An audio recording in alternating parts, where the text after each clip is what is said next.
February 5th, 2021. It's Friday. Y'all know what that means. We're talking hands. We're talking hands about a card. UFC Vegas 18. Overeem versus Volkov. That's right. We're here to talk parlays, betting lines, money lines, props, all the above right here. And we got a crew to do it. First things first, we slide it over to the man with the sexy hair over there. We got the VPP of the group. I'm sure he's betting everything on the card tonight. We got Preston. What's up, brother? What's going on, Mo, Brady, Jeff? 257 did me dirty. Volkov versus Overeem can't be much worse. Let's get after it. That's right. That's right. Let's get it. We're going to turn the luck around. Below me, we got the man with the big brain. We got the man that's coming in with his own gear right there. Is that Gucci? I love it. He's coming off of his own live stream, having 100 plus, doing the dang thing. We got Brady DFS by the numbers. What's up, brother? Yeah, so just like Preston, I got murdered on 257 as well. So I'm definitely looking to bounce back. I feel like I actually really like this card. I have a decent amount of action on it. I feel like there's going to be a lot of fun fights as well. And yeah, Vegas had a field day with that 257. I remember a lot of books putting out the get your Conor McGregor's at plus 100, Conor McGregor by KO plus 150. Like so many promos with Conor on it. Like Vegas got richer. So yeah, I'm ready to get ready to get it back this week. That's right. Hey, I'm right there with y'all. Huge loss for your boy too. Conor got your boy too. But last but not least, we got the El Jefe, the president of Pub Sports Radio. We got Jeff Slaughterhouse in the building. What's up, boss? What's up, everybody? Just chilling, man. Getting kicked in the nuts all week. College football's been killing me. Or college basketball, I'm sorry. And yeah, UFC last week was pretty rough. So we're going to move on. This card does look good. I agree with Brady. There are some decent spots. But, again, man, this is fucking, combat sports, UFC. We know that anything can happen in there. And just nothing's ringing a bell like I'm going to throw my mortgage on it this week. So we're going to play and have some fun this week. I like that. Before we get things started, we are sponsored by mybookie.ag. Let's say you need a book, boys. You're over here watching. You're like, hey, I'm trying to get in on this. I'm trying to get on these props, these plays. Go over to mybookie.ag. Use code PUBSPORTS. Use cash. Minimum $100. You get a 50% bonus. Use Bitcoin. Hey, they give you a 100% bonus. That's maximum 1,000. So you need a book. Go over there to mybookie.ag. That's where we are reading our lines tonight. We will be screen sharing it, so you will be seeing what we are seeing. So, and then before we deep dive, we got some people up in here. We appreciate y'all. If you could, make sure to take the time, hit the like button. That's how YouTube knows that you enjoy what we got going here. Also, if you're not subscribed, if you're catching it on the replay, hit the subscribe button. We cover UFC from Thursday. Me and Brady cover it DraftKings style. So if you missed that, go check that out. We did that video yesterday. That's how it's going from now on. Thursday's DraftKings DFS. Friday is mybookie.ag, straight money lines, props, all that goodness. And then Saturday is the fight card where we live bet the entire card from start to finish, give you commentary, and interact with the chat throughout the whole time. So whenever there's a UFC event, we make it a whole weekend. So make sure you're locked and loaded. Let's hit the boys in the chat real quick. We got Smith's MMA betting. Appreciate that, brother. Bill Withers in the building. Big Show Picks. Check him out on Twitch at twitch.tv/Pub Sports Radio. All one word. He was just playing some hockey earlier. We got Big Zoe in the building. What's up, Big Zoe? Just my 2 cents. We got Billy Brisbane out there. You can check his DFS videos around 11-12 p.m. about 3 or 4 days a week. You can check him out, bringing you that content. Chris Drobny out here. So we got a nice crew. We appreciate you boys for taking the time to rock with us. So like I said, these lines are brought to you by mybookie.ag. First fight on the card we have here is Ode Osborne versus Jerome Rivera. Osborne coming in the minus 210 favorite. The comeback on Jerome Rivera is plus 170. We'll let the brain pop this one off. What you think about it, Brady? Yeah, I don't think Rivera's that good. And I think a big thing here is that he needs to get this fight to the mat. His striking's not great. I do think Osborne's not the best striker himself, but he's going to have the advantage there. Going back and watching Osborne's fights, like he's getting taken down in all of these fights, but somehow finding a submission off his back. I don't know if I have that here. The problem is I don't know if Rivera's going to get him down. Rivera's 0-for-10 so far with takedowns in the UFC.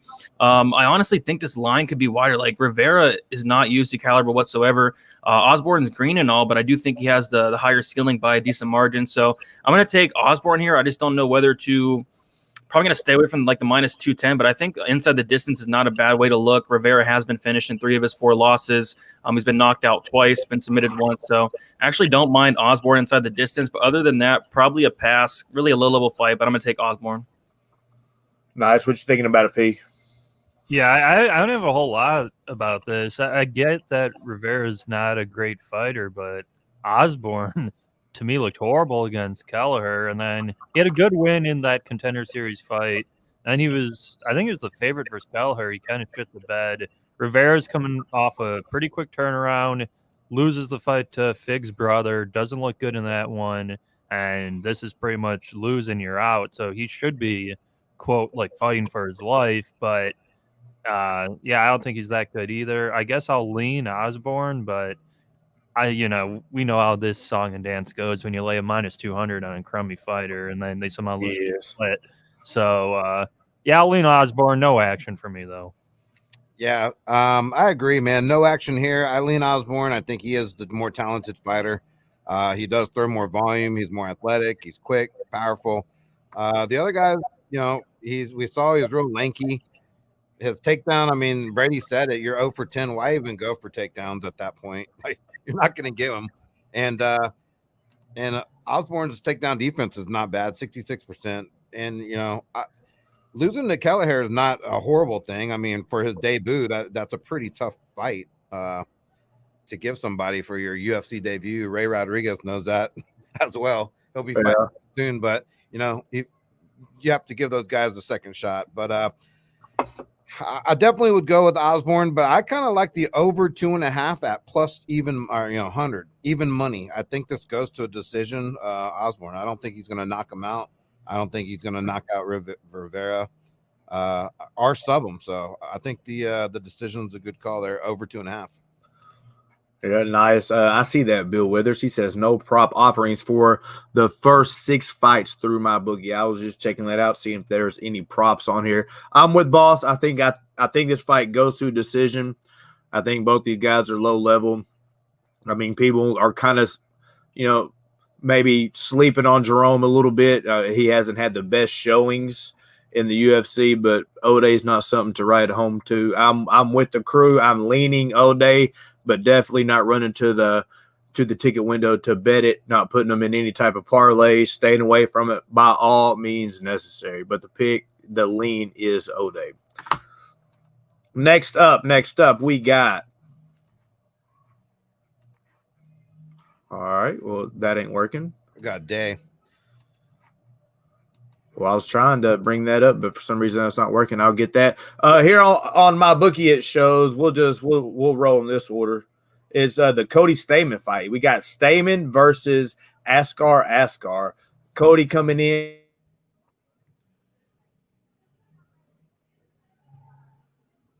Mo's computer just froze up on us. Uh-oh.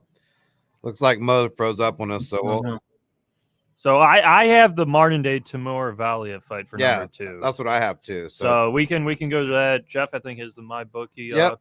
Tomorrow's -390, big favorite. Martin Day coming in at, I call him no play Day, coming in at +315, over and under 2.5. Yeah, knew it was fucking up. I knew it was fucking up. 115. Hey Mo, just to catch you in, we went ahead and we're going with Tamar Day. That's the next fight. So we read the odds off, and we're going to shoot it to Brady. All right, so Valiev Day obviously 0-3 in the UFC, got finished in 2 out of those 3 fights. I mean, I really question like the fight IQ in this guy. The one thing he needed to do in that Dos Santos fight was to keep this standing, and what does he do? He shoots a takedown and gets submitted shortly after. I just think there's a big gap in skill between Valiev and Day. I think one path to victory for Day, or the only path to victory, would be knocking Valiev out, and it could happen. I don't think it's all that likely to happen, although Valiev did get upset as a big favorite his last fight against Trevin Jones, but Valiev's a much better fighter here. He's been, training for a fight. Day's been coming in on short notice, so definitely Valiev here. I haven't put it in a parlay yet, but he's definitely a parlay piece I'm looking at. I just don't think Day is UFC caliber, and I think he goes 0-4 here and probably leaves the UFC. So give me Valiev. I don't know whether he's going to finish the fight or decision, but I don't hate him as a parlay piece. Nice. What you think about it, P? Yeah, Valiev, arguably, that fight could have been stopped in the first round against Trey. Yeah, Trevin Jones. Yeah. And because he put him down and hurt him bad. Good body shots, good striking, good grappling from him. And then second round comes and he just kind of wilted under the pressure. Jones gets popped for, I believe, marijuana, and that goes into a no contest. So he doesn't really take that loss. Martin Day, can't trust the guy. Once he got knocked out by Davey Grant, I was like, I'm not betting this guy ever again. He's done. He's on the shit list. So, Valiev to me, anywhere this goes, maybe an inside the distance play if you want to get sneaky. I don't think that's bad because I just don't think Martin Day's that great. Valiev, I think, is a pretty solid parlay piece, and I think he rolls Martin Day here pretty easily. Yeah, I agree with that 100%. The thing is, I mean, we saw what happened that first fight with Timur is he just out-volumed himself. Like, he threw so much volume. He got tired. He got clipped at the end in the second round there, and that was all she wrote. I think he learned from a mistake, and he really takes his time in this fight, and he dominates it. Martin Day's got good hands. I mean, his takedown defense isn't bad, 76%. But like Brady said, he makes a lot of mistakes. I do, unlike y'all, think this kid has a bright future. I just don't think it's now. He's taken 4. This might be his fourth loss in a row. So I don't know what the UFC will do after this. But on Instagram, he showed too that this was the last fight of his contract. So he might be gone after this fight. I don't know if that matters if he comes out swinging, putting his life out there. I don't know if that will matter, but. And we saw Timur can get clipped. So I don't know, man, but I think Timur's just all around a beast. I think he's better, and he's going to control this fight wherever it goes. I think Valiev has this one in the bag too. I think he's a fighter that can take it anywhere. He has, he's fast. He has good striking. He can grapple. He can. He has some rear naked chokes. So you got Day. He is a Taekwondo, I believe, black belt. A lot of spinning attacks. It doesn't look like he just has super knockout power, so I don't see him finishing Valiev. If Day wins, Valiev, he tires himself out, gets tired, and then Day somehow finishes him. But Day has that trifecta, 3 losses, all different ways. Been knocked out, been decision, and has been choked out or has been subbed out. So he can lose always. Valiev can win always. The pick for me is Timur. I don't really like the line too much just because he can in your apple pie, but the pick is definitely Timur for me. Let's see. What was that, bud? I just said, nice clean sweep there. There we go. Right there, wham, bam, boom. Next up on mybookie.ag, we have Cody Stamann coming in minus 555 versus Askar. Askar, the comeback is plus 380. Over under set at 2.5. Over 2.5 minus 245. Under 2.5 plus 205. What you think about it, Brain? Another parlay piece I'm looking at in Cody Stamann. I really liked him in the fight against Yoel, but that, as we know, got canceled. In comes Askar. And, I mean, on short notice, I think this guy, he looks decent. Has been taken down before. I saw him reversed on the mat. But against Cody Stamann, somebody as good as the wrestler as him, I just think it's a horrible matchup for him. So I do think Cody Stamann is going to win this fight, probably 30-27, 30-26. I think that one path to victory for Askar would be like a fluke knockout. Cody Stamann's never been knocked out before. So I think Stamann's another one of these good parlay pieces. There's a lot of big favorites on the card that I'm not comfortable parlaying, and he's one that I'm kind of comfortable parlaying there, even though it's a steep line, but I have a feeling he's probably going to look, even better than the line indicates. So give me Stamann here by decision. He's kind of a decision guy, but he kind of said in an interview he wants to go out there and get a finish. I don't buy it all that much, but a finish is plus 250. But yeah, give me Stamann by decision and as a parlay piece. Nice. What you think about it, Preston? Yeah, Cody Stamann's a good fighter, but this is where kind of what I talked about, how we pretty much got killed on the Conor fight. I honestly think he should be minus 600 versus anyone, really. I mean, in the UFC. He's good, and I do like what he does with the wrestling because he can just ground an opponent out and just win fights.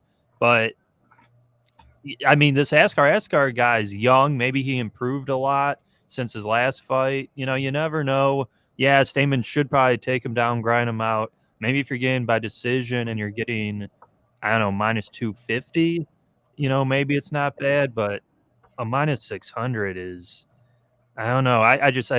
I'm getting very wary of laying money on favorites now, just with how it works. So I'll take Stamann, maybe Stamann. I know the Stamann, Timur, and I think there's one more of those minus 400 favorites. That's a popular parlay.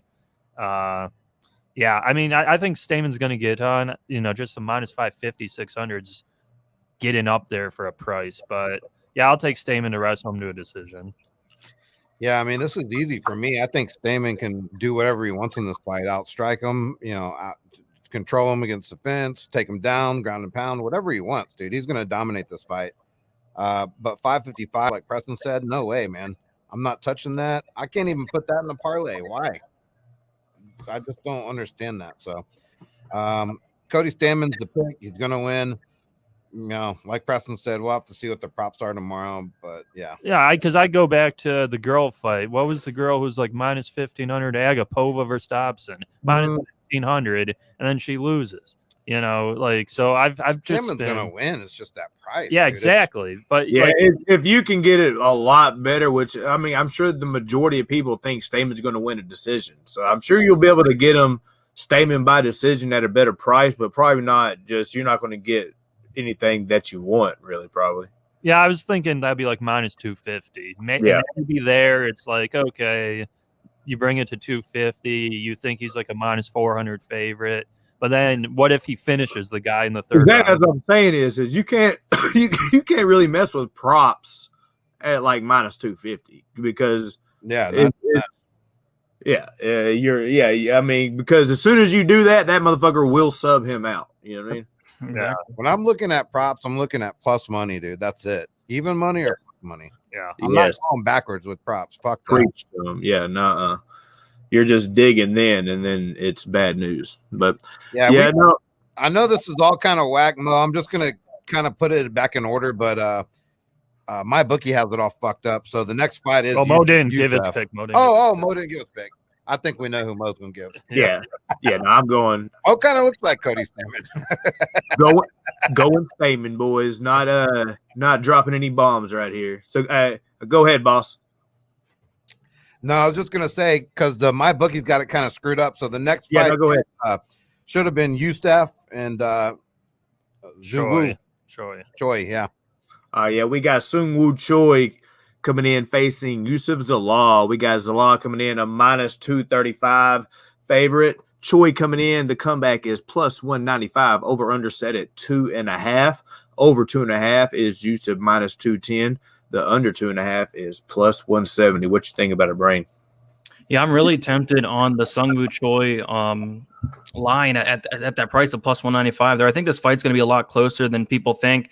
Going back and watching Zalal's fights, he got takedowns against Austin Lingo, not that impressive. He got takedowns against Slippery Pete Barrett, not that impressive. What kind of concerned me for Zalal in this matchup against Jordan Griffin, somebody that has like a 50% takedown defense. He wasn't able to take him down. Griffin was a little bit of the bigger fighter. He kind of struggled with the size of Griffin. And, Choi is a huge dude. I mean, if you saw him at the weigh-ins, this dude's absolutely jacked. He's a very good striker as well. We haven't got to see a lot of that striking because in his first two fights, he's fought Movsar Evloev, no shame in that loss at all. And then Gavin Tucker, a black belt, subbed him out. So he's fought some really good competition so far. And I don't know. I think Zalal is just getting a little bit overvalued here, especially at the minus 245. So if anything, it's definitely dog or pass. I just don't know if I'm going to pull the trigger as of yet. I think the over is a good look, but I'm kind of leaning Choi here. Just have not bet it yet. What you think about a P? Yeah, Zalal's an interesting one because he debuted pretty underrated and got a lot of hype to him, and then Topuria beat him pretty good. Now I'd say he takes probably a step back against Choi, but the way Topuria kind of just put that pressure on him, struck with him, took him down, beat him up. Choi's good. Choi's a good striker, decent, grappling. It's just I can't. I don't know. He's one of these guys where he's in the UFC, but that's where I just think the UFC is oversaturated because I don't think he's like a great fighter. And then he could beat Zalal, but Zalal can move really well, and I could see Zalal and just picking his spots and then winning a decision and not really engaging a whole lot, just kind of doing like the Dominic Cruz, jab, run around, just outpoint you to win a decision. So maybe an over. I don't know what the round props are, but I think this fight probably goes to decision. So I think that's a good look. But yeah, I mean, I'll lean Zalal. Again, I'm not like huge on Choi, but I have seen a lot of people liking him. Yeah, this is a tough fight, dude. I think it's a lot closer than people think. I do think that over is pretty golden. Minus 210. I think that's almost a better side than anything. But the only thing is like, dude, I think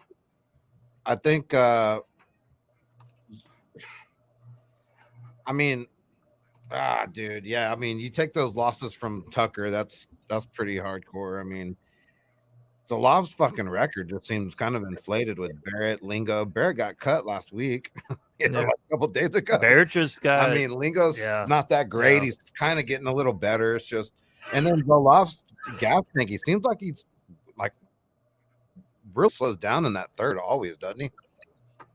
And I don't think he has the jab. I don't think he's gonna sit behind any jab and do the striking thing because I do think Choi will beat his ass in the stand-up, but oh man, this is tough, bro. I'm gonna side with the over here, but I'll go with Sting Zhu Wu. All right. Hey, Brady, is it just my screen or are they froze? They're froze. Yeah, y'all's videos froze, but we could hear you. Here, let me do this.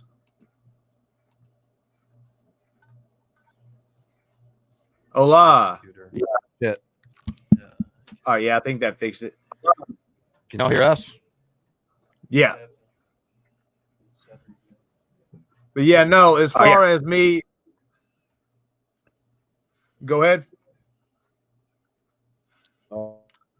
As far as for me on this fight, Choi and that threw me off, and Zalal. I was all over Zalal until here recently. Sorry, man. Our computer. Oh, it's all good, brother. It's all good, man. So, a lot of people are on Choi. He's got the length. He's got nice straight punches. Zalal has good movement, left to right movement, kind of like a generic Dom Cruz. He has shown to have good chain grappling, being able to strike up top, drop, change levels, blast double. But sometimes he doesn't do it. And sometimes he likes to stay at range, go in circles, throw jabs, trying to be slick with his head movement. And they said, fuck it, they're out of here. That's what they said. They said, hey, guys, handle it. We're out of here. So, yeah, no. So this is a tough one for me, too. I think the line is not where it's supposed to be. I don't think that Zalal should be no minus 200 or whatever he is. What is he? Zalal is a minus 235 on mybookie.ag. I don't think that the line should be that wide, but I do think Zalal does pick up the win. So, all right, they will drop back in when they get it going. So shout out to the boys. Shout out to the chat too. Let me take a little time. We'll give them a little half second. Let's see. Let's go right here. We got Bill Withers in the building. We got Just My 2 Cents. Alex Ramirez, the general in the building. Hey, Loomis out here. Bobby Landy says, Mo, what up? We sporting the We Be Pubbing shirt today. I can't figure Twitch and Twitter out. Been watching Razor and Boys on Horses. Good stuff. What up, Slaughter and Preston? Tomorrow, watched y'all last night. Let's go, Bobby Landy. Hey, man, Twitch, it's not Bobby Landy. You just showed your age a little bit, bro, because it's not that complicated. But I completely understand. But here, just a quick little walkthrough. You download the app, right? Then in the upper right-hand corner, you see a search.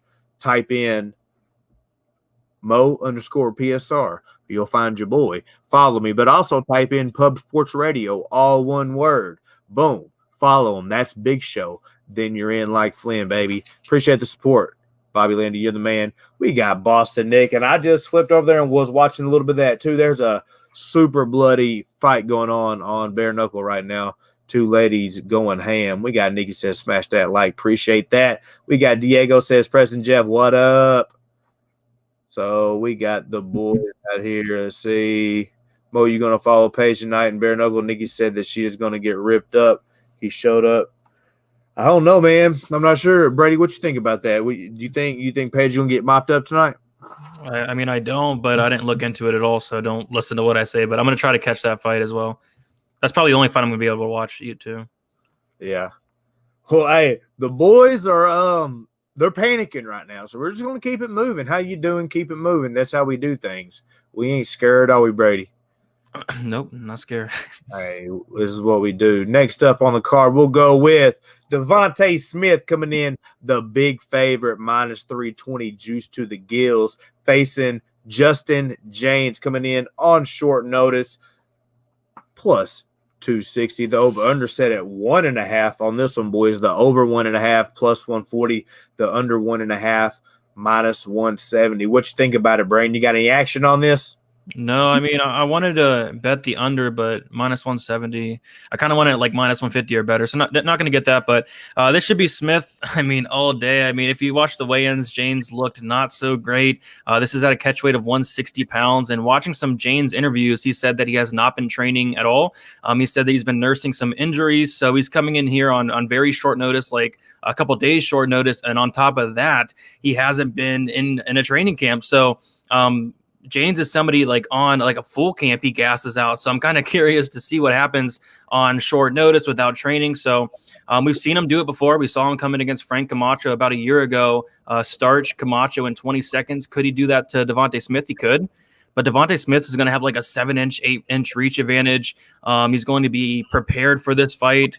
And I'm going to take Devontae Smith here, but the -300, I mean, it seems a little crazy because James is somebody that can absolutely go out there and pull the upset within the first minute. But the problem is he only has like a minute, 2 minutes, 3 minutes to do so. So you got to pick Devontae Smith here, but definitely not betting the -300. The boys are back in town. The boys are back in town. Hey, y'all just hit us with a little David Copperfield, huh? Hey, Preston, smile, motherfucker. Nah, I mean, this we might be in and out 4 or 5 more times. So. Hey, Preston, smile. Hey, are you wearing your shorts today? No, it's 52. It's 52 tonight. So you ain't got your shorts on today. I see. Not tonight. You need to bring that cam down a little bit. We get a little leg action, get a little bit more people up in here. You know what I'm saying? But so okay, so y'all did miss it. We were talking about the Devontae Smith, Justin James. Smith coming in -320, James +260. Preston, what you think about it? Yeah, Devontae Smith's decent, but he gets caught a lot. So his last fight, he got caught by Worthy, and then James comes out with like a house on fire for the first round, then he gasses usually. So this could be a under fight for sure, but I think the bookies are definitely tempting you that way. I believe under 1.5 juiced pretty heavily. Yeah. So, but yeah, I don't know because James just doesn't look that good, but James can crack pretty hard. Maybe if he puts one on Smith's chin and gets him out. I'll lean just because Smith has just the taller guy and longer guy. I'll lean Smith here to maybe get a finish. And if he finishes him, I'm assuming James will be cut by the UFC. So, yeah, I'll lean Smith. I know it's really juiced, though, but I think Smith could get him out of there. Yeah, I'm leaning Smith, too. I mean, 8-inch reach. Smith's going to stay behind his jab, stay long. I mean, the guy's got a fucking strong right hand. We know what he does is the 1-2s, kicks to the body. I mean, he got knocked out by Worthy. Worthy is a big guy. So a lot bigger than Justin James is. I'm going with Devontae Smith here. I think he gets a bounce back win. Right there with you boys. I am on Devontae Smith. I think that Worthy thing was more of a him and Worthy are boys. They were kind of taking it, sparring, speed, and all of a sudden Worthy said no, came and clipped him. I think Devontae is clearly the more athletic, has the more fast twitch muscle, the better technical fighter. He has a good cross down the middle. We got James coming in. He's a wild man. Throws a lot of big wild hooks, tries to come in for that knockout, and he's on short notice. So we know that that's what he's going to do. He's not going to come in and try to take it 3 rounds. He's going to try to get it out early. And I'm going to take the man that has the better, crisp, straight punch combos that's going to be able to catch a man blitzing in, throwing big wild shots. A 1-2 gets you there a lot faster than a big wild looping shots, and that's how James fights. So I'm going to go ahead and lock in Smith as the pick. So, Bobby Landy, we're probably going to get some in tomorrow, brother. We're probably going to get some in tomorrow on that Madden. We got Droben, he says Smith by decision. We got Millie, he says he got Smith inside the distance at -150. So, yeah, I could see Smith by decision. That might be a good bet to look at because I think Smith's going to use that length and really keep that distance. So, I mean, if he's throwing kicks to the gut, he's got great calf kicks. I mean, he's going to use those kicks and that reach and see what happens. I mean, Justin James is a tough bastard. So, yeah. And it's not like Devontae Smith's going to come out there and just start throwing tons of volume out of nowhere. He's not that kind of fighter. So this could be a good decision. That might be a great bet. See what happens tomorrow. All right, next up on mybookie.ag, we got Cara Rosa coming in facing Jocelyn Edwards. Rosa coming in the -225 favorite. Edwards, the comeback is +185. Over under set at 2.5. Over juiced to -245. Under is +205. What you think about it, Brady? Yeah, I'm going to take Cara Rosa here, but yeah, not at -245. That's a little crazy there. But I just think she has more paths to victory to win. Going back and watching Jocelyn Edwards against Sarah Alpar was able to take her down like 10 times, control her a ton. And Rosa did show that she does have some takedowns. In the Vanessa Mello fight, she took her down twice. And Rosa actually is a black belt in BJJ. Maybe it's a fake black belt. Maybe it's not. She has been submitted twice. But I just feel like on the feet, it could be close. I don't think she's going to look -245, but I do think that Rose is going to be able to hold her up against the cage, definitely be able to take her down. Can Jocelyn get something off her back? Maybe, but I'm going to take Rosa by decision. But yeah, definitely staying away from the -245, especially in women's MMA here. So Rosa by decision for me. Very nice. I'm going to go ahead and tell you mine real quick, too, because I ain't got to say that. I'm going Rosa by decision. Volume, I think she's going to put it on her. P, what you think about it? Yeah, I mean, so Nick, if you're getting Smith by KO for +425, can I PayPal you $1,000? Yeah, I see it -150 on mine. Yeah, there's no way you're getting it +425. I'll give you $1,000 tonight to put that bet in for me. And I think you meant James. I think you meant James by KO. Okay. So for this fight, Rosa versus Edwards, I think people are kind of buying into Edwards because she looked decent in her last fight in the UFC. She was long, had good striking, good wrestling, but this is a whole nother different animal. Rosa looks good. Rosa has good striking and just can get in and out good. She overwhelmed Mello with just punches and just one rounds, which is what you need to do. So yeah, I'll take Rosa here, the -240, maybe parlay her up. I think Rosa gets it done too. I agree with you guys. Yeah, I'll make that 4 because I don't think Rosa loses this. She's tough, man. She can take punches as well. She can take hits back. She's not going to be the bigger girl in this fight, but I don't think that matters. Her style, she's going to get in, kind of clinch up, hit hard, that inside boxing. She throws, 9.7 strike. Yeah, volume. Like, that's crazy, dude. And she just moves forward the whole time. And like Brady said, she can take down. And Edwards' takedown defense is pretty pretty not there. So, yeah, this is pretty easy for me. I think Rosie gets it done. Yeah, we're on the same page on that one. Next I'm up on in though, I gotta say, I'm not betting it. yeah, Same. no, sure. Yeah, no, definitely not betting it.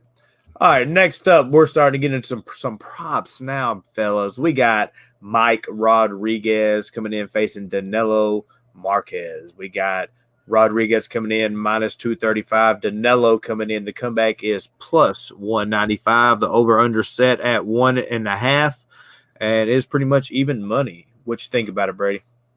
Yeah, I mean Danilo Marques, he's awful. He's an awful fighter. I know he got the win last fight against an even more awful fighter in Khadis Ibrahimov, but man, he looked awful in that fight. I'm just going back and watching the dude. He has 0 striking, he has 0 wrestling, he has 0 cardio. Mike Rodríguez doesn't have the best cardio in the world, but he has better cardio than Danilo Marques here. I mean, this is a fight that Mike Rodríguez absolutely should win. He's going to be leaps and bounds better on the feet, has a ton of power, 100% finishing rate. We've seen Marques knocked out before. It's just Mike Rodríguez tends to drop the ball a lot. He lost as a big favorite to John Alon. He lost to Da Eun Jung. He lost to Ed Herman in a fight he should have won. But I think all those guys are leaps and bounds better than Marques. I think Marques could be possibly the worst fighter in the UFC. Like this dude's awful. So give me Mike Rodríguez here. I do have him parlayed with somebody on next card in Kamaru Usman. So going with that parlay. But yeah, Rodríguez definitely should get this done. If he does not win, I'll be kind of surprised. And Rodríguez probably should leave the UFC at that point. Like that would be bad. So give me Rodríguez, first round knockout. All right, so we got a $2 dono from Bobby Land. He says, Mo is Madden on YouTube and what time? No, it's not on YouTube, brother. It's on Twitch. Twitch.tv/Mo_PSR. That's what it's on, brother. I thought about taking clips and putting some clips on the new Pub Culture radio channel. So if it is going to be on YouTube, it will be on Pub Culture. So check it out there. But no, it lives on Twitch, Bobby Landy. Thank you for the generous $2 dono, sir. What you think about it, P? Yeah, I'm sure Jeff has a pretty good story about the Mike Rodríguez at Herman fight. He was in Vegas for that one, and let's just say the ref should have stopped that fight and given the win to Rodríguez. Yeah, this one, Rodríguez should get done. Danilo Marques, like Brady just said, that Khadis Ibrahimov guy, he's the worst fighter in the UFC, and hopefully he got cut. So yeah, Marques gets a win over him, but yeah, Marques isn't shit. Rodríguez isn't good. LFA 2.0, here we come. I'll go with Rodríguez to win the fight, but you're not a slow Mike fan, bro. No, I'm not. I'm not a fan of probably half these guys on the card. So I'll take Mike Rodríguez. Yeah, I'll take Mike here. Slow Mike. Good old slow Mike. Yeah, I gotta agree. As much as I don't want to, but I mean, Mike Rodríguez, man, he just sometimes they'll just crumble, and I think it's mental with the guy. And I mean, he should have an edge here in the boxing and the stand-up, right? I mean, but he has nice knees and elbows too. He has it. It's just his takedown defense is horrible, 40%. I mean, god damn, the guy's. I mean, he should win. He should knock it out. If anything, maybe take Mike Rodríguez. Look for a knockout here. Whatever prop that might be. Let's see here on mybookie.ag. We got Rodríguez by KO TKO is minus 150. Jesus, see, I'm not taking that. Yeah, but I would take the over 1.5 minus 110. That's probably a better look for me.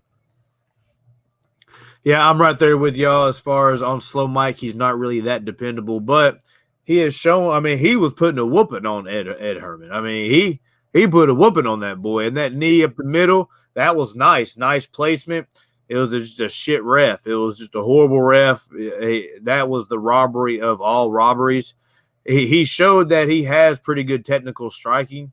So he has nice, like a nice clinch, nice knees in the clinch, nice elbows exiting the clinch.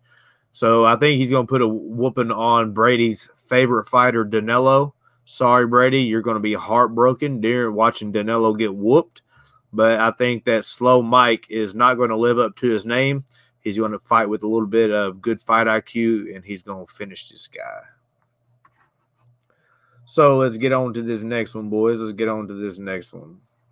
And these Lions guys seem like they all got juice within the last 4 hours. Yeah, there has been some movement. Next up, we got a banger right here. We got Michael Johnson coming in facing Clay, the Carpenter Guida. We got Johnson coming in, the -210 favorite. Guida, the comeback +170, over under set at 2.5, over -220, under +180. What you think about it, Brady? Yeah, I mean, you can't really trust a guy like Mike Rodríguez, but Michael Johnson is probably 20 times worse than him. Yeah, I'm going to go with Johnson. I think he absolutely should win this fight. Will he win this fight? I mean, probably not. I mean, he drops the ball so many times. I went back through his career. Like, he's winning all these fights up until he loses them. I mean, against Darren Elkins, he was looking fantastic, got taken down, got submitted. Against Stevie Ray, was looking fantastic, got taken down, got dominated. Against Josh Emmett, was looking amazing, and then got knocked out. Against Thiago Moises, was looking amazing, and then got submitted. Like, you can't trust this guy. -225. I would never, ever parlay Michael Johnson, but he should win. The one thing I will say, he has really good takedown defense initially, but if somebody gets him down, he just doesn't know what to do down there. So I think Guida is absolutely live. I think he's a live dog. I think he's a chance to win, but I'm going to pick the better fighter, but I'm completely ready for him to shit the bed. Nice. P, what you think about it? Yeah, I'm in agreement with Brady there because I had a bet on Johnson versus Emmett, and I was literally counting like my money, so to speak. And then right at the end of the fight, one shot knocks him out, and he gets knocked out, and then he's been on this skid since. Clay Guida, though, Jeff had brought up earlier today, he hasn't really fought anyone, beat anyone. The Bobby Green fight was kind of close. It wasn't like Green just like whitewashed him, but Michael Johnson, I think, is good enough standing to where he'll have a tremendous speed advantage. And as long as he doesn't get put on his back and just held down for 15 minutes, his activity and work rate, standing and striking, should win him the fight. Because if he does what he did versus Moises in round 1, he'll clean up. He'll win pretty easily. But again, if he gets taken down and, like Brady just said, doesn't choose to not get back up, he'll lose a decision. So I'll go with Johnson, though, because fights start off standing, and hopefully he doesn't get taken down and, wrestled for 15 minutes. Yeah, I mean, and even where Santos, he didn't even get taken down. He got fucking rolled on with the heel hook. I mean, that was because it seemed like he could have got out of it, and then 2 seconds later he tapped out. He might be the heel hook master. He's got 3 heel hook losses. I mean, that's insane. So maybe Santos knew that weakness of him with his little small legs and ankles he has. But dude, I don't see Clay Guida. I mean, this is probably the safest fight in my book. I mean, y'all might think I'm crazy, but Michael Johnson was a ranked number 5 dude. He's gonna fucking wax Clay Guida's ass, dude. Clay Guida, he'll spend all fucking fight going for takedowns, and he's not gonna get him. Michael Johnson's gonna be too quick. Michael Johnson's not a horrible wrestler. His takedown defense is 80%. That's not horrible. And I have heard, I think you're seeing improvements on his back. I've heard that he's been working out at a different gym, learning some more Brazilian and getting at a Brazilian gym. So, we'll see what happens. But, dude, I just think he's going to outclass Guido here. Guido, I mean, he moves his head, but it's more like his hair. He gets hit all the fucking time. His head movement's not as good as it looks, like. I think this is an easy fight, man. Michael Johnson. I said earlier in the chat today, if Michael Johnson does not win this fight, I might quit this show. So, oh no, you just sealed the fucking fate right there, boss. Guida's winning. No, I think Guida's live just because of the fact that Michael Johnson screws us every time he comes out. Looks great until he doesn't. I think that Michael Johnson is going to win. I think that. He at one point, I mean, he's been in the UFC a very, very long time. He's probably a top 20 lightweight in UFC of all time. He's beat good people. He beat Dustin Poirier.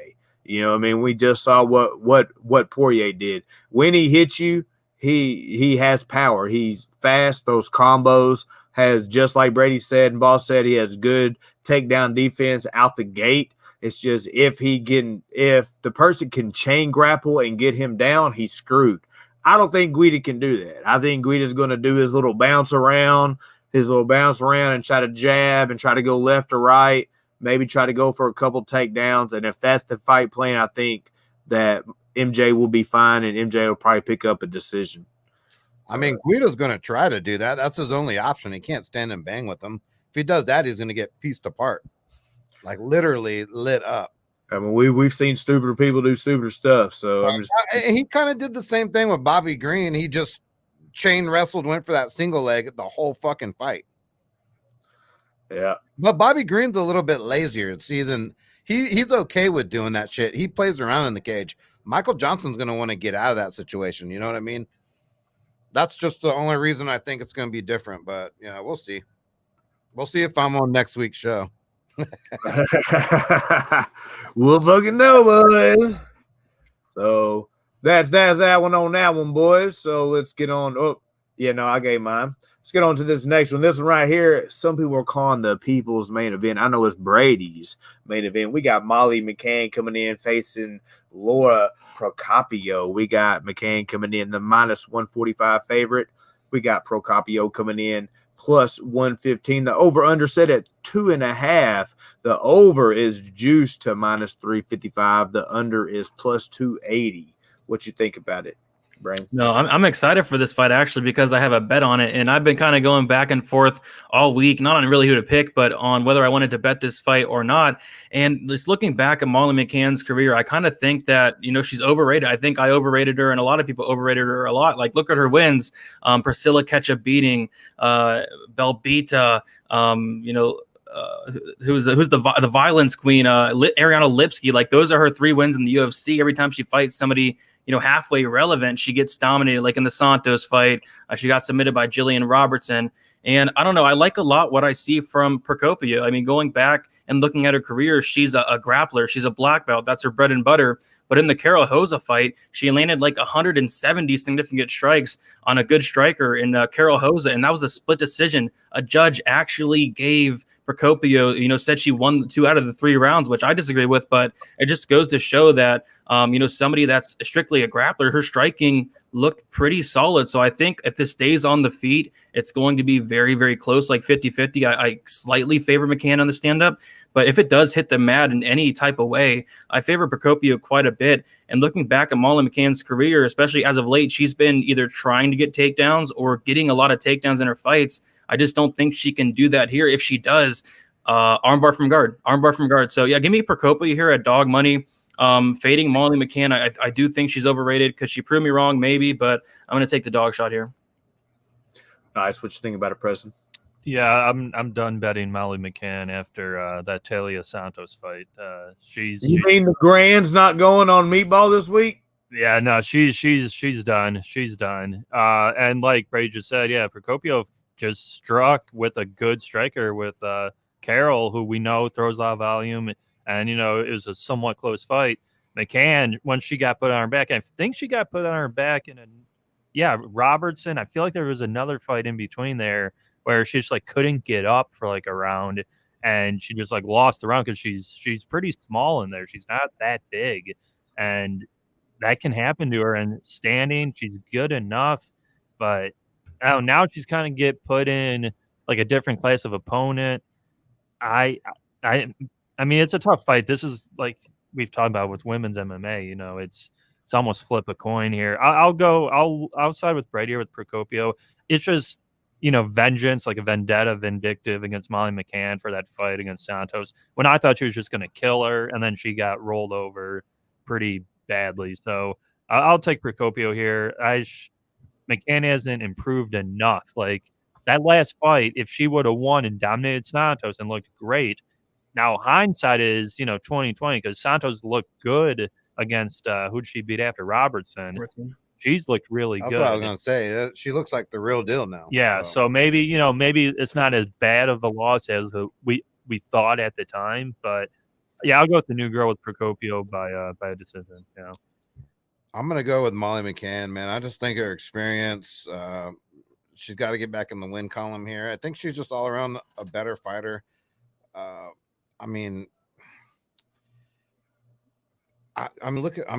I don't know, dude. I think she's gonna. Yeah, I get the whole concept of the arm bars and all that, but I think Molly McCann, her wrestling, I think she's smart enough to stay out of that, man. I think she can kind of grind on top here and just grind herself to a win. I think it's going to be an easy decision. What is that over? Minus 380. Goodness. So, okay, so Molly McCann Molly McCann minus 145. That's my play. I think she gets the win here. I'm not impressed with Laura personally. I don't even know if she's a real black belt. I mean, I'm not impressed with either girl, and I'm not either. But Molly McCann, at least we've seen more of her. We know what she is capable of. to me, she's capable of blocking punches with her face. I mean, she seems to come in and get hit a lot. She does it. She has good head movement.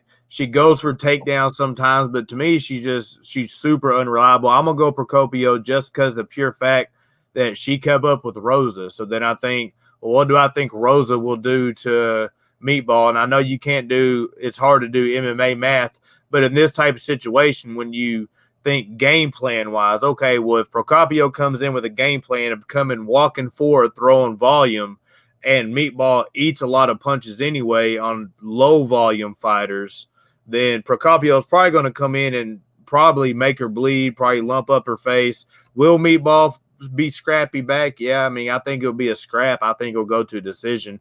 I just think Procopio will have the high volume of strikes that will pick her up the decision victory.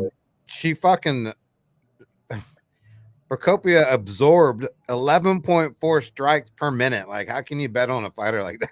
That was against Rosa though, that throws. Yeah, but still, 130 significant strikes in Molly's throwing 6 though. She's throwing at least half that, and it's. She was throwing 9, so it's four strikes off. Molly's got some volume too. She's a boxer, she's more of a pure boxer. Yeah, so, no, I don't know, man. We'll see, but yeah, I'll take the Molly side. I'll be on the island. Nice. Minus 145. Let's go, baby. Oh. Maybe I'll fucking bet on this women's MMA fight just to rub it. Getting wild, huh, boss? Next up, we got Alexander Pantoja coming in, faces Manel Kape. I've heard this name, Kape, all different kinds of ways. We're going to say Kape. So we got Pantoja coming in. Oh, it's an even money fight, fellas. Even money fight. Over under set at 2.5. The over 2.5 is plus 120. The under 2.5 is minus 150. What you think about it, Brain? Yeah, I can't believe it's a even money fight now, because I see literally, a lot of sharp people, a lot of predictions and all that on Pantoja, and I'm kind of with them. I did have a bet on Pantoja. I bet him a while ago, like last week. I got him at minus 120. I guess I should have waited.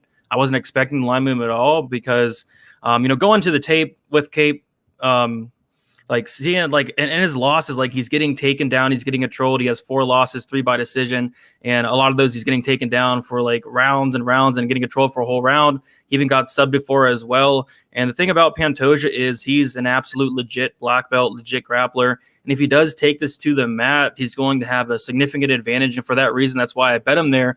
But the problem with Pantoja is he tends to get into these brawls with his opponents, and Kape's one path to victory is getting that knockout. He's a finisher, 91% finish rate.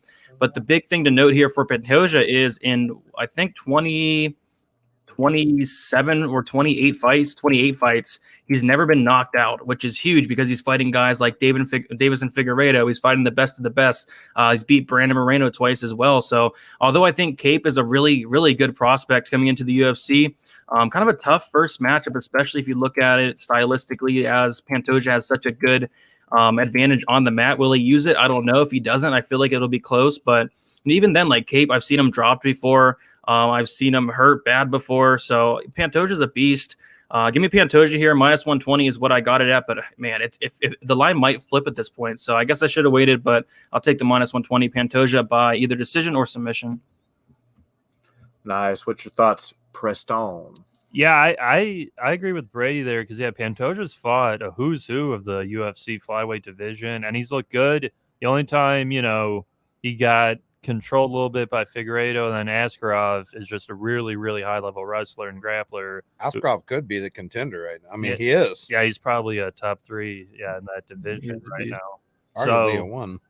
So to go from him to Kape, the guy who's making his debut, who looks like a good striker for sure, like a good striker, but like Two Cents just said in the chat, he got dropped 5 times by Horiguchi. Horiguchi's really talented as well, but Pantoja is solid, and for this to be kind of a pick-em is kind of surprising, because you would think Pantoja is a better all-around fighter. The grappling, the striking. It's not like he's getting put out by these guys. He doesn't even have a loss by knockout in his career, and that's how, to me, he would lose the fight. He'd have to get knocked out, because I think he'll win the rounds, and then Kape has to hit him with like a flying knee. I've seen him hit that a few times, or just kind of outstrike him. But Pantoja's good. Yeah, Pantoja's really good. So yeah, I gotta go with Pantoja here. I mean, maybe it's just fading a UFC debutant, but pick 'em fight odds don't make a ton of sense to me. But maybe I'm underrating Kape. So yeah, I'll go with Pantoja. I don't think you're underrating Kape, because I mean his level of competition he's fought is like nothing compared to what Pantoja's fought. So I agree, dude. And his takedown defense, from what I can see on tape, looks pretty bad. The guy he beat, though, that Kai Asakura kid, is good. Yeah. He is good. But then he got knocked out by Horiguchi like on New Year's. Yeah. So man, it's like, dude, this might be one of those lines where the bookmakers just really fucked up or something. I mean, I think Pantoja is the fucking maybe a mortgage bet right here. Like, why? I think a lot of money's came in on Kape, right? It hasn't been even money, right? No, I don't understand this. I mean, I think Pantoja is just on level. Yeah, they're booking, they're treating Kape like he's Anderson Silva against Chris Lieben in 06. I feel like Pantoja is on a whole nother level than Starboy. I mean, come on. So unless the bookies fucked up or they know something we don't know, I mean, this might be the best bet of the entire fucking night. At -115, I'll take Pantoja every day against anybody, even Figueiredo at -115. Like, come on. Even though that would never happen. The beast. How I see this fight going is I see at least 2 of the 3 rounds. Pantoja, if he doesn't catch a sub from this play, like he is a wizard at taking your back, throwing a body triangle on, and choking you out. That's his move. It's like it's a magnet. He finds a way to your back. Just kind of how, like, what's that other fighter? Not Formiga. Formiga is really good at finding the back. Pantoja is really good at finding the back. I think he's going to find Kape's back. If he doesn't choke him out, he's going to at least end 2 of the rounds with him on his back in a body triangle in a dominant position and pick up a dub. I mean, unless we're all just super off here, which we have been before, but I think that we're all pretty on this one. I think Pantoja at even money is probably the best bet on the card. And then you could even sprinkle some on Pantoja by sub if you like that. I mean, +250. Yeah.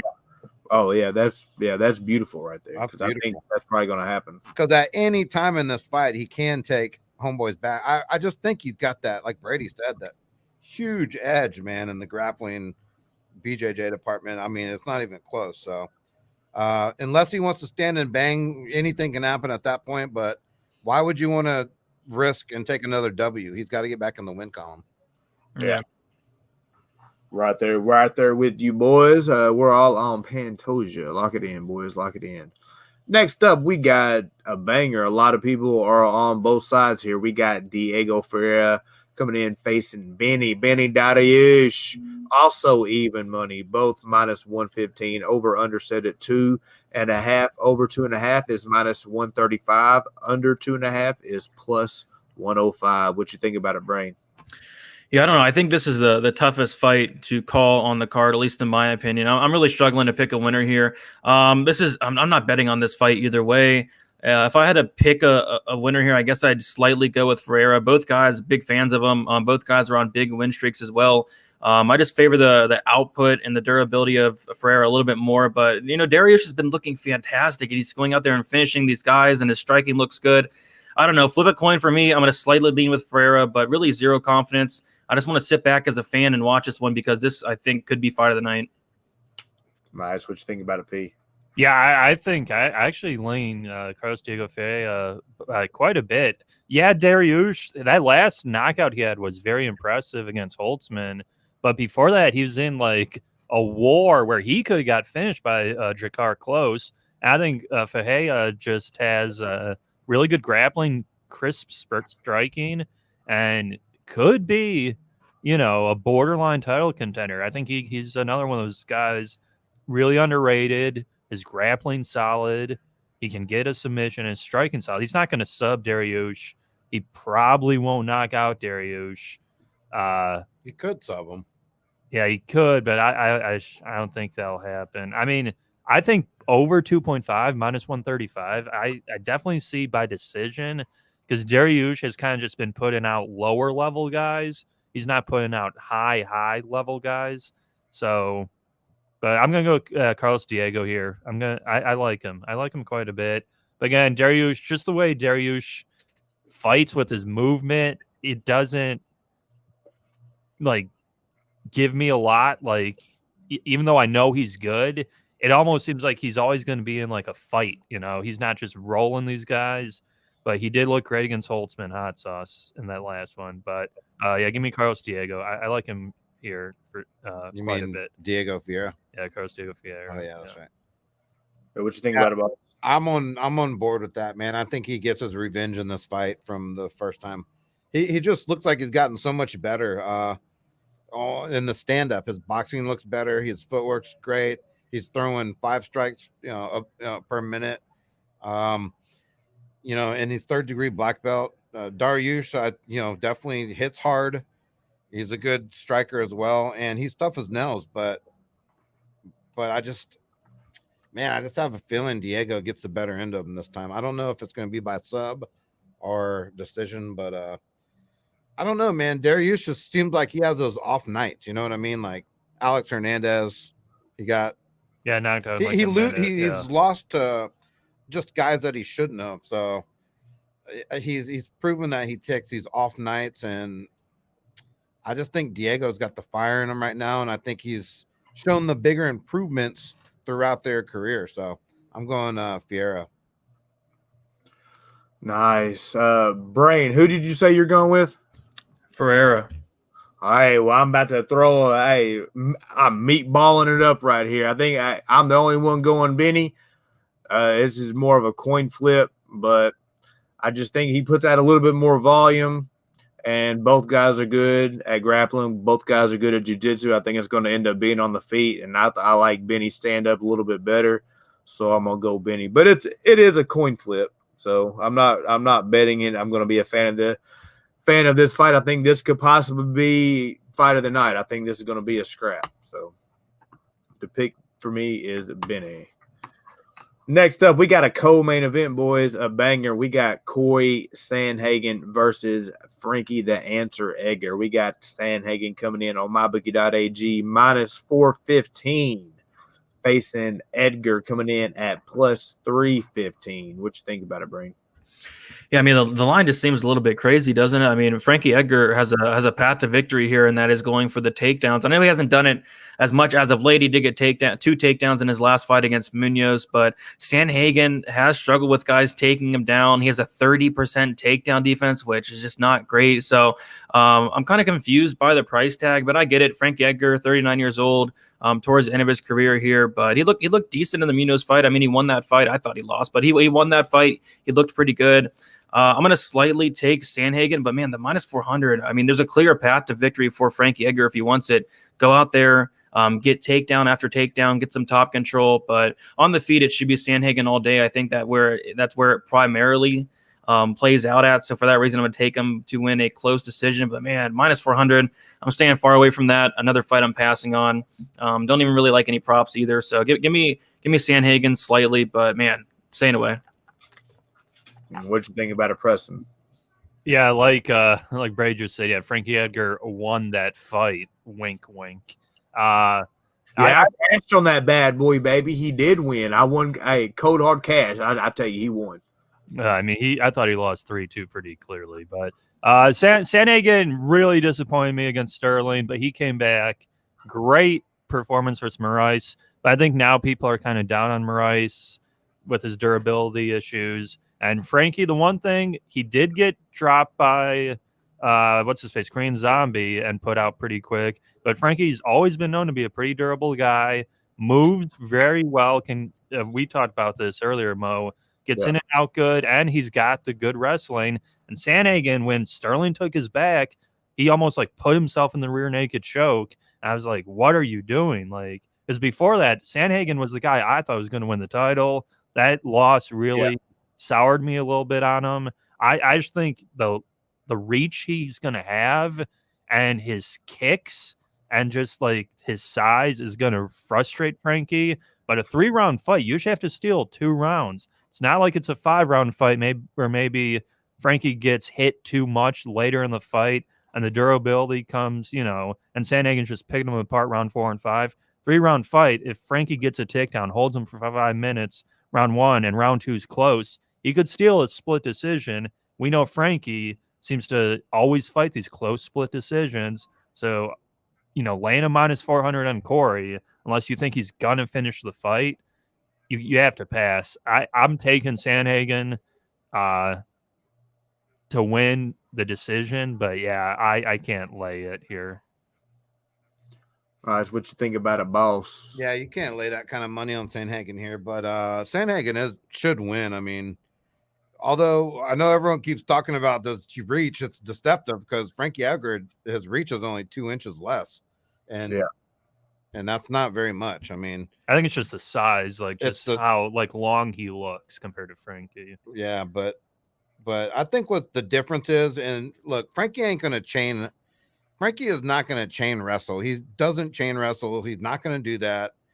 He can get takedowns here and there, but the thing people aren't talking about is Cory Sandhagen's fucking scrambling ability. The guy can scramble like a motherfucker. We didn't see that versus fucking, what was the one? Aljo. Okay. Yeah, because he got put against the cage immediately and then taken down. But before that, like, he's a scrambling son of a bitch. So I think that the difference in this fight is going to be his kicks, man. I think he can use that length, like Preston's saying, with his kicks, not necessarily his hands, but his kicks, his front kicks to the body, his calf kicks, his head kicks, all his kicks. His last kick just put out, what's his name? Marques. Yeah, Marques. So look, I mean, I think that's the big difference here. And I'm going Sandhagen. I love Frankie Edgar. He's one of my favorite all time. Dude's tough as nails, but I don't think he has the chain wrestling that people think he has. And I don't think a couple takedowns here and there are going to matter. I think Sandhagen's going to get right back up and he's going to fucking keep throwing. So I'm going with Sandhagen. Nice. I'm going against the grain again, boys. I think that I'm not super confident on this. I'm not running out to bet this. I think the line is way off.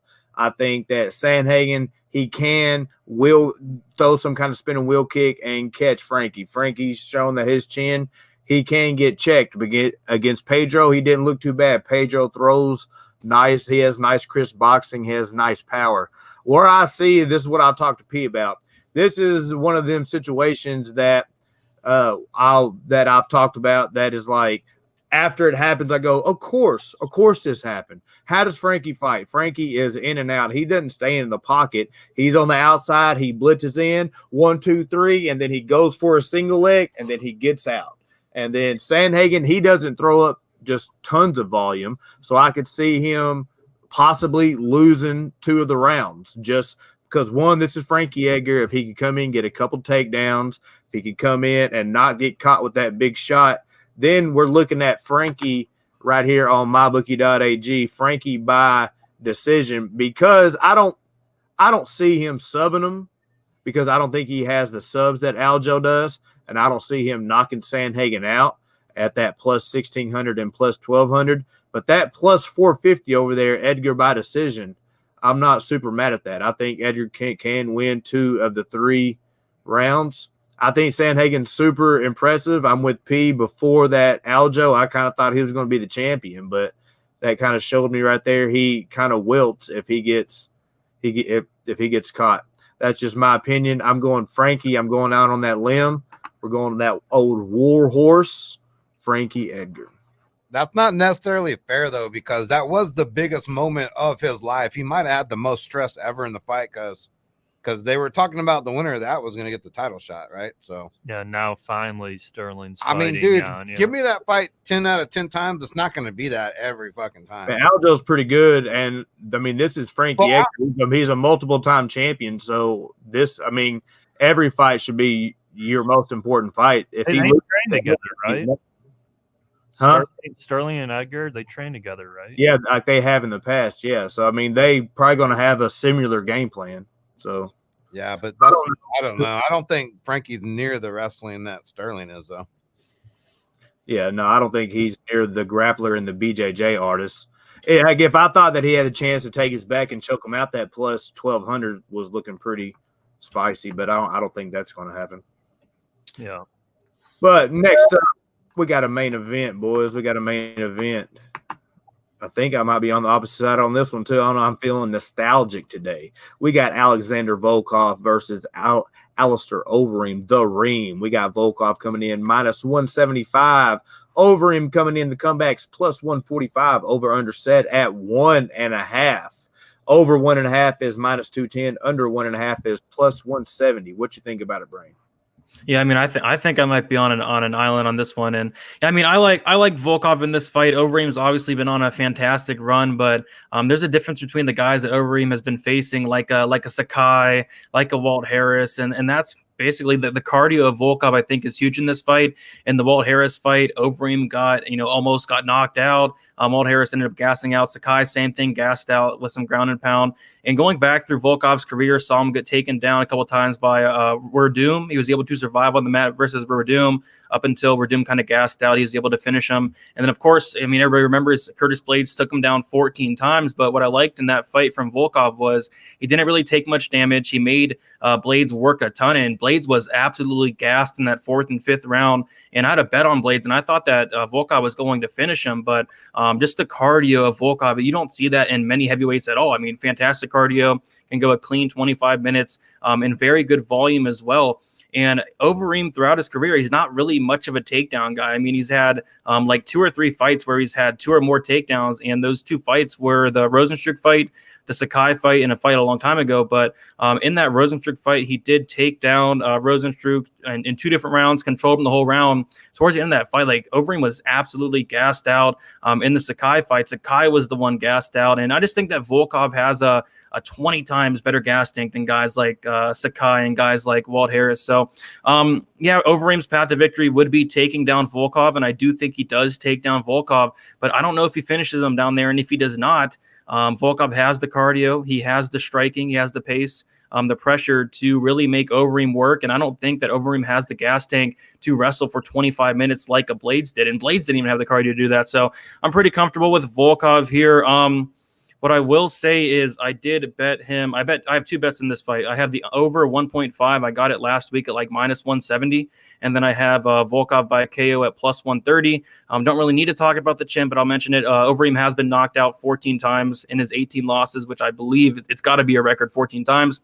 And he's kind of using this shell up defense as of late where he backs up, shells up, leaves his body wide open. And yes, it's going to work against guys like Walt Harris, guys like Rosenstruck, guys like Sakai, guys that don't have cardio, but Volkov can throw 150, 250 significant strikes without getting tired. So you give me Volkov here by knockout.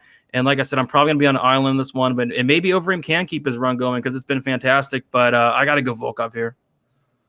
Nice. Before Pete breaks that down, shout out to my boy in the chat, Johnny Winchester. Grew up together. A lot of those beats you hear me play or whatever come from his mind. So shout out to you, Johnny Win.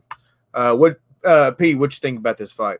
Yeah, when you said the rounds was 1.5, I was taken aback by that. That seems low for this fight because Overeem isn't coming out smashing people early. And Volkov, yeah, his last fight against Walt Harris, he did get him out of there under 1.5, but that was due to like a great like body kick and then just the finish. And Volkov, to me, the only loss he really has, he lost to Derek Lewis, but he was dominating that fight. Then he got caught right at the end. And Blaydes, because I was right there with Brady, I thought Like I personally think Blades could be the champion still, but that fight pumped the brakes on that thought too. So yeah, I like Volkov here. Volkov is long, good power, good striking, decent enough grappling. And like Brady said, Overeem can gas out. But Overeem looked really good, though, at that end of Sakai when he took him down and beat the hell out of him round 4 and 5. He did look really good there. But if Blades couldn't do it to Volkov, I don't see Overeem doing it. I think Volkov uses that length, that reach. Overeem's best chance would probably, to me, and he's been doing it a little bit more recently, is that clinch battle, puts the guy up against the cage, knees him in the stomach, tries to drag him down, makes it a real dirty fight where it's kind of a close fight. Because if this fight's kept at range for any length of time, I think Volkov will win pretty convincingly. So I'll take Volkov, but I really like that over 1.5, and I would like to parlay that with something, or maybe just bet it straight, because we know parlays where Vegas wins and you go to die. So I'll go with Volkov here. Volkov over 1.5. Yeah, I'm actually in agreement with y'all here. I like Volkov here too, man. I just think he's on the feet and it's deceptive again. He's way bigger guy. Like, he's taller, he's bigger. The reach is the same. Overeem's reach is 80 inches, so is Volkov. So, I mean, it comes down to those legs again for me. I think he's going to use that front kick to the body a lot, use his legs a lot, just keeping Overeem away because they're both great in the clinch. Overeem, everyone knows his wrist control is fucking fantastic, and he's real hard in the clinch, man, and he has those knees as well, but so is Volkov. So, man, I'm going with Volkov just because I think Overeem, I think he gets clipped, and I think this is a KO. Volkov by KO TKO. Nice. I'm over here on a Verdance on an island by myself again because I'm sticking with it. I think Overeem, if this is a striking battle, just like y'all said, yeah, Volkov has better teeps, he has better kicks, but the overall better technical striker is Overeem. He was a K1 champion, he was a kickboxing champion, he's fought Muay Thai, he's boxed, he's done it all. So a lot of stuff like a teep kick being thrown, he probably has 4 or 5 different things to counter off of a teep kick that other people, just because he's done it for so long. And then kind of what Big Show says, that's kind of what I see happening. I see Volkov seems to find himself on his back sometimes because to be so big and long, he has a good guard. He can throw up some triangles. He could throw up some stuff, and he tends to find himself on his back sometimes. And Overeem, I don't see getting caught in an arm bar. This is not women's MMA. I don't see him getting caught in a triangle. I see him passing to side and throwing that ground and pound, just like Blades did him, coming over the top with the elbows, side control, hammer fist.